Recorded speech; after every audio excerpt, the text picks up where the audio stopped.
Good morning. It is Sunday, August the 15th, 2021, and the title of the message today is All for One and One for All. We'll be looking at Colossians chapter 3, verses 12 through 15. Do you remember the Three Musketeers?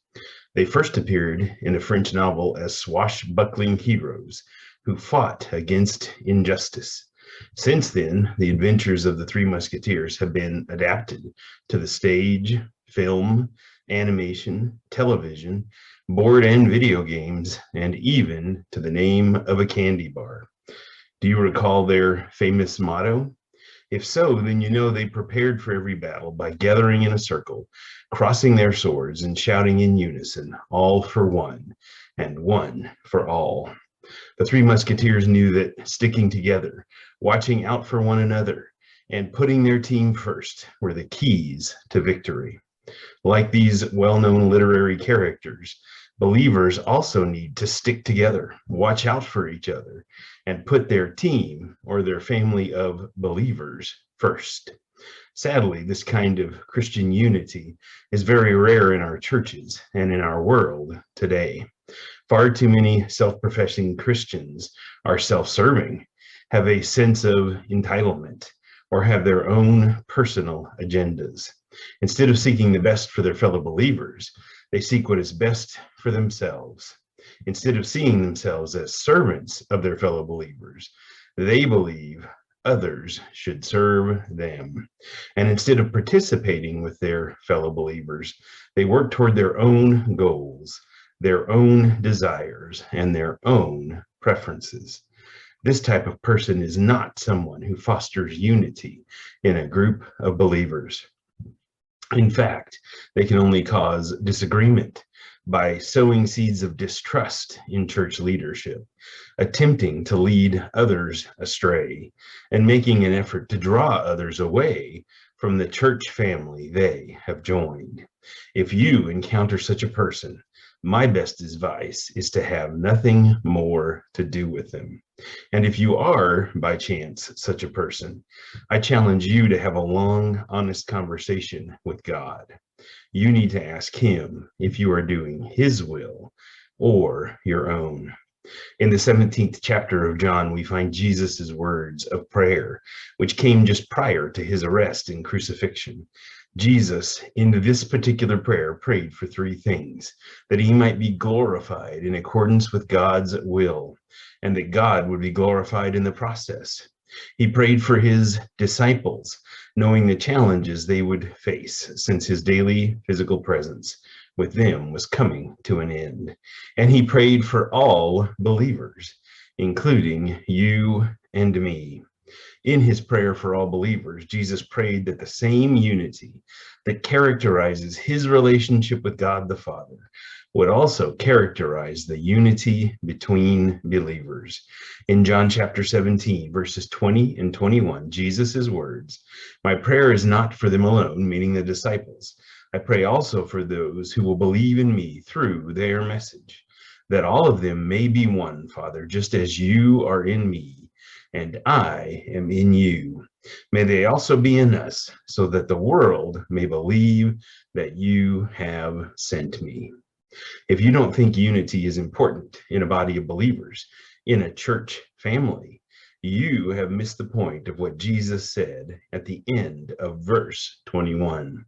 He said, very clearly I might add, that the unity of his followers is critical because it confirms the truth of who he is, why he came into the world, and what he has done.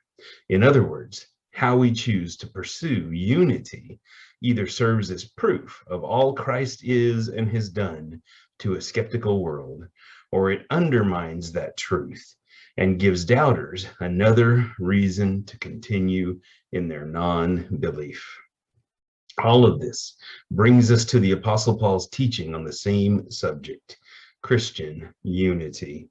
We'll begin with this: Christian character promotes Christian unity.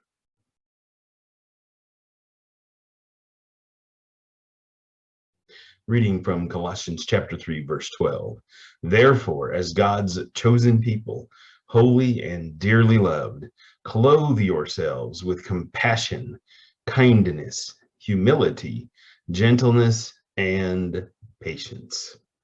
Paul gives us 5 characteristics in this verse that should be a part of every Christian's character: compassion, having concern for others; kindness, being friendly, generous, and considerate toward others; humility, looking out for the interest of others; gentleness, showing care and respect in how we act and speak with others; and finally, patience, choosing to endure in mercy without becoming angry with others. Have you noticed a common theme that runs through all of these characteristics? None of them are about getting what you want.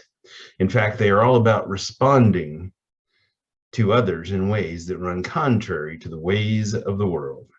If your Christian character aligns with these characteristics, you are going to contribute to the unity in your church family. Next, Christian forgiveness preserves Christian unity.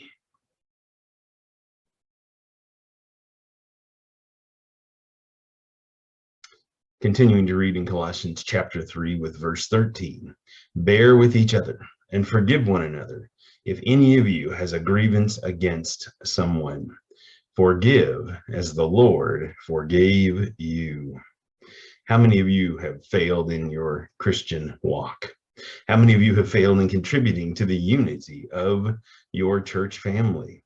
If we were honest, we would all admit that at one time or another, we have all done things that were sinful and hurtful to our church and our fellow believers.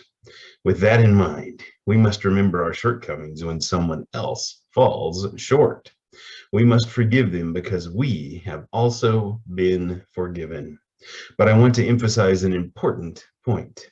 Forgiveness must also be accompanied by restoration, an effort on your part and on the part of the offender to get that person back on the right path. Forgiveness also does not mean an ongoing tolerance for unending bad behavior. To fail is acceptable. To go on repeating the same failures is willful disobedience, and it is always destructive. To preserve unity, sometimes separation from someone in a church family becomes necessary. Continuing on, Christian love inspires Christian unity.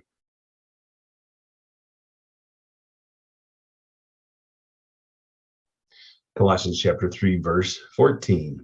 And over these virtues, it says, put on love, which binds them all together in perfect unity. To possess the 5 characteristics that Paul lists in verse 12 requires supernatural power.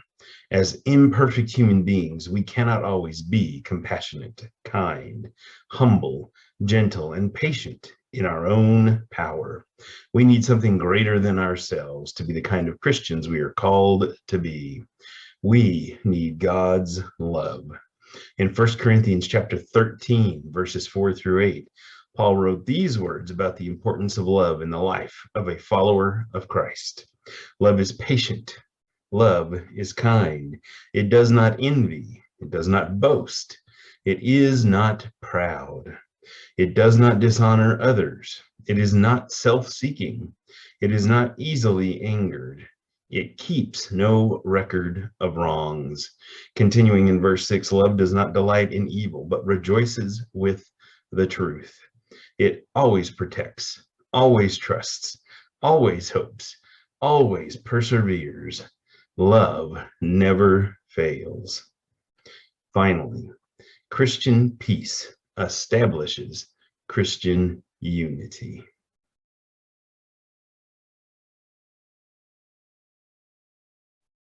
Reading our final verse, Colossians chapter 3, verse 15.